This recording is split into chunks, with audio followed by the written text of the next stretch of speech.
ګرانو کتونکو کومه پیښه چې 400 کې رامخته شوې ده هغې کې 2 کسه مړه شوي دي او 15 کسه ژوبل شوي دي.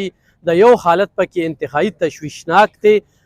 دغه د دوو فریقینو ترمنځ شوې ده. دوی بي بي اے کنفرم شوي وه، یعنې تاریخ د تاریخ نه بعد چې څنګه په ګیټ روځي نو په مخې ته کسان ناست دي او په هغه ګاډي باندې ډزې کېږي.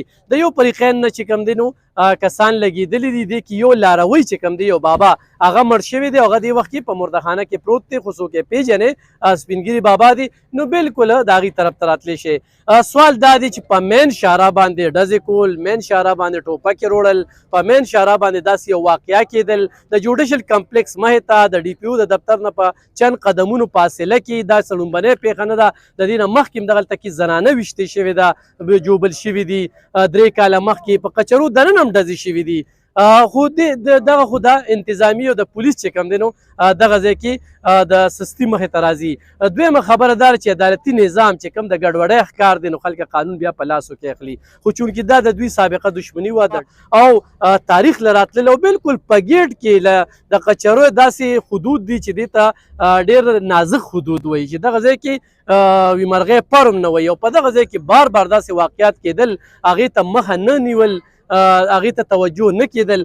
دا یو ډېره لمحه فکریه ده. کم کسان چې مړه شوي دي الله پاک د هغوی له جنتونه ورکړي او الله دې چې کوم دی د خاندان له صبر ورکړي. زموږ په دې سیمو کې دغه دښمنۍ په وړو وړو خبرو جنګ جګړې او دغه شانتې واقعیات رامخته کېږي. مشران له پکار دي چې په داسې پیښو کې رامخته شي او د دې خلکو جرګې وکړي.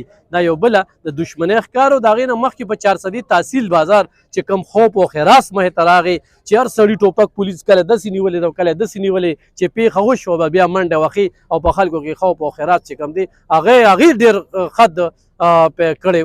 نو په کار و چې د مخې نه ورته حالات دغه کړي کړو مخه ورته نیولې وه، داسې به نه کېدل. نو د 400 په بازار په دکاندارانو کې چې په دغه لږ وخت کې کوم خوف او خراس پیدا شو نو دا هم د اندېښنې خبره ده.